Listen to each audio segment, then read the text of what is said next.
El otro tema que impactó también es el Olivos Gay, Fernando, y el tema de si el presidente debe o no ser perdonado con ese 1.600.000 pesos frente a lo que fue la tragedia del encierro y la cuarentena. Fernando, buenas noches.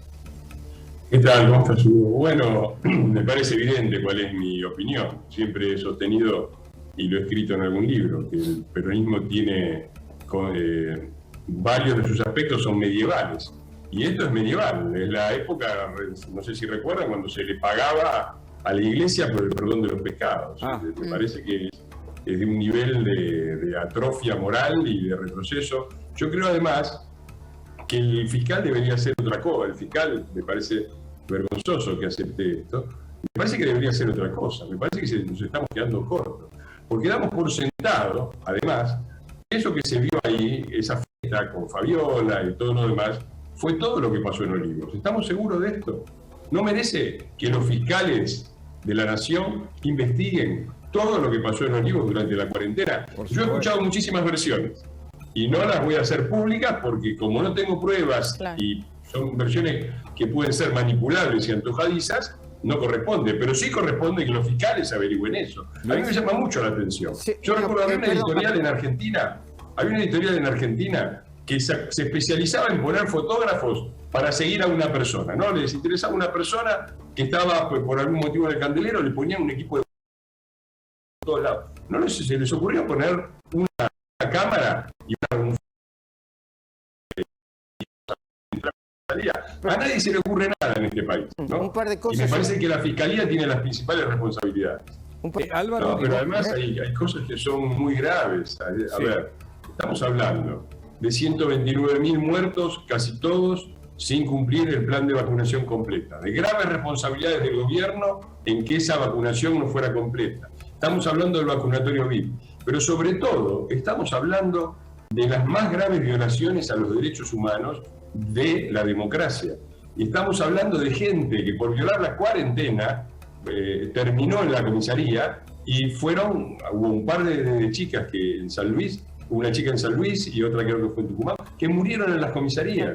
Hubo violaciones gravísimas a los derechos humanos. Yo he planteado crear una comisión nacional de investigación de los crímenes que se cometieron durante la cuarentena. Entonces, ¿cómo puede ser que atrapen a un ciudadano, lo metan en una comisaría y termine muerto de manera, entre comillas, inexplicable, y que esa sea la pena por una violación que el presidente de la nación, que fue el que emitió esos decretos demenciales, se la lleva de arriba pagando 1,5 millones de pesos? Sí, además fueron varios casos. Fueron varios casos. Estos son los típicos temas, perdón Fernando, que parecen chiquititos por el monto, pero son simbólicos, ¿no? Tal cual. ¿O no?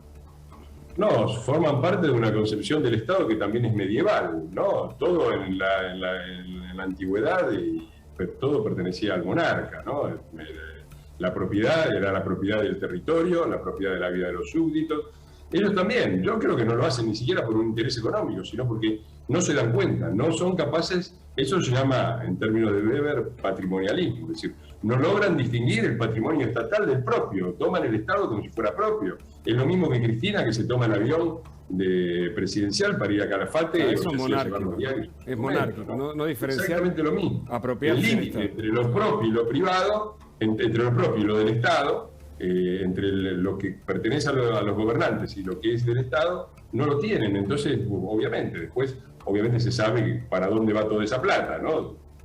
Se empieza por ahí, o esa es una definición que después incluye, qué sé yo, a Lázaro Báez, a Cristóbal López y a todo ese dinero que es estatal y que termina en las arcas privadas de los que gobiernan.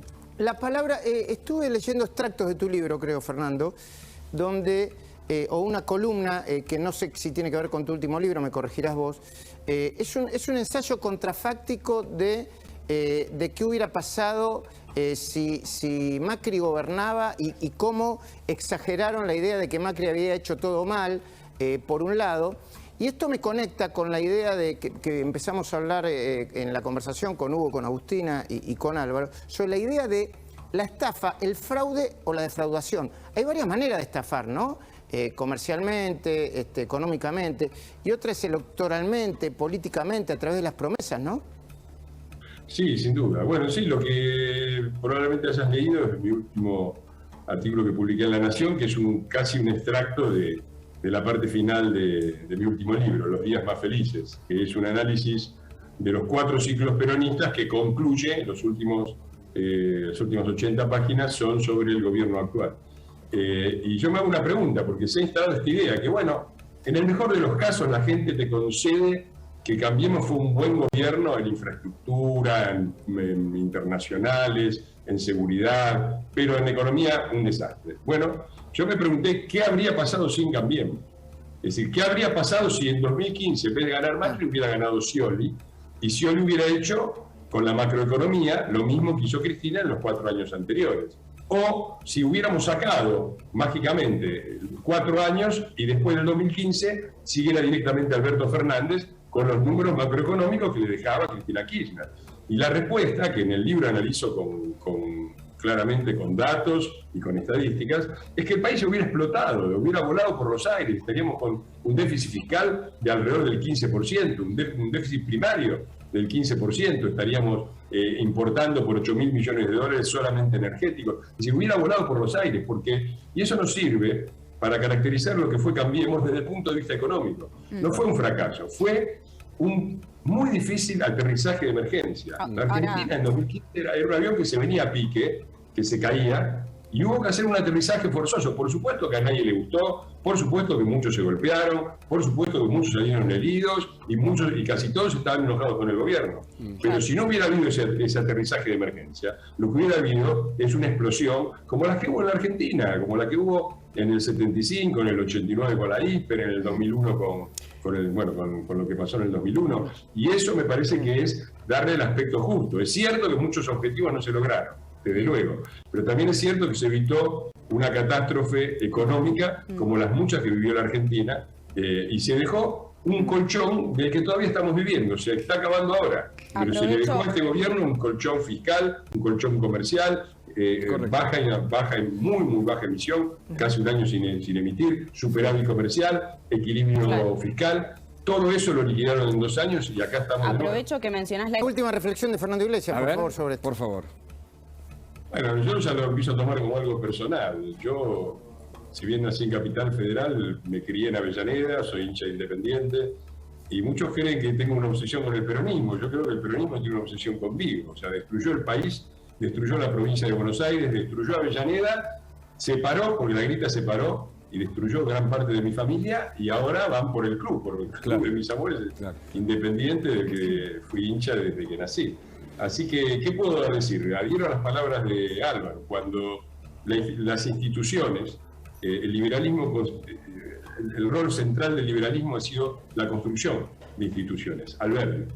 Cuando se rompen las instituciones, lo que aparece es esto que vemos hoy en Independiente, que ya hemos visto en Avellaneda, en la provincia y en el país. Correcto. Se acabaron las instituciones, llegan las instituciones de los muchachos. La mafia, la caja y la patota. Gracias, Fernando. Gracias, Fernando. Muchas gracias por el contacto. Gracias. Y buena recuperación, entonces.